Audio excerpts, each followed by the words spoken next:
Il existe une région en Afrique qui intéresse plusieurs grandes puissances étrangères. Pourtant, cette région n'est ni la plus riche du monde, ni la plus développée. Alors pourquoi le Sahel attire autant l'attention de grandes puissances internationales? Et qu'est-ce que ces grandes puissances internationales y cherchent réellement? C'est ce que nous allons expliquer dans cette vidéo. Bonjour et bienvenue sur la chaîne Actu Afrique TV. Pour commencer, le Sahel est une bande de territoire située entre le désert du Sahara au nord et les zones les plus humides au sud. Il traverse notamment le Mali, le Burkina Faso et le Niger. C'est une région vaste, majoritairement désertique ou semi-désertique, avec une population jeune et en forte croissance. À première vue, ce n'est pas une zone industrielle puissante et pourtant elle attire une attention internationale constante. Cette zone est devenue un carrefour stratégique. La question sécuritaire est la première raison majeure. Depuis plusieurs années, la région fait face à des attaques de groupes armés. Ces groupes opèrent dans des zones difficiles d'accès. Pour les puissances étrangères, cette instabilité pose plusieurs problèmes.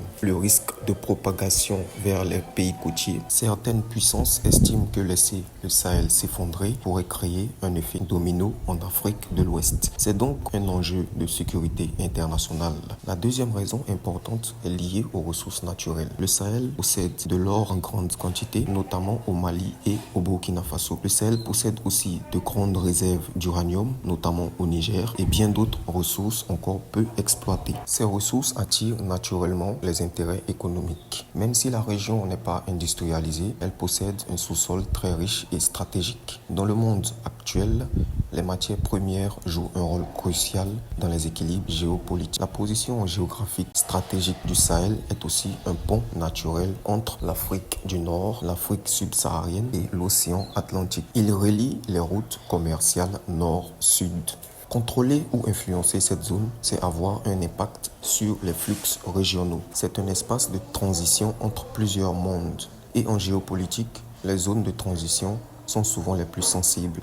La rivalité d'influence pousse aujourd'hui plusieurs grandes puissances internationales à renforcer leur présence en Afrique. Cela peut passer par la coopération militaire, les partenariats économiques, les accords miniers ou l'aide sécuritaire. Chaque puissance internationale avance ses propres intérêts. Certaines veulent stabiliser, d'autres veulent renforcer leur influence, d'autres encore cherchent des opportunités économiques. Le Sahel devient donc un terrain de compétition diplomatique internationale. Mais au-delà des stratégies internationales, il y a une question essentielle. Qu'est-ce que cela change pour les habitants du Sahel? L'intérêt international peut apporter des investissements, une coopération sécuritaire et des infrastructures. Mais il peut aussi créer des tensions diplomatiques, des rivalités d'influence et une dépendance extérieure. Tout dépend de la manière dont les États du Sahel négocient leur partenariat. Le Sahel n'est pas la région la plus riche du monde, mais elle est devenue une région stratégique pour trois raisons principales: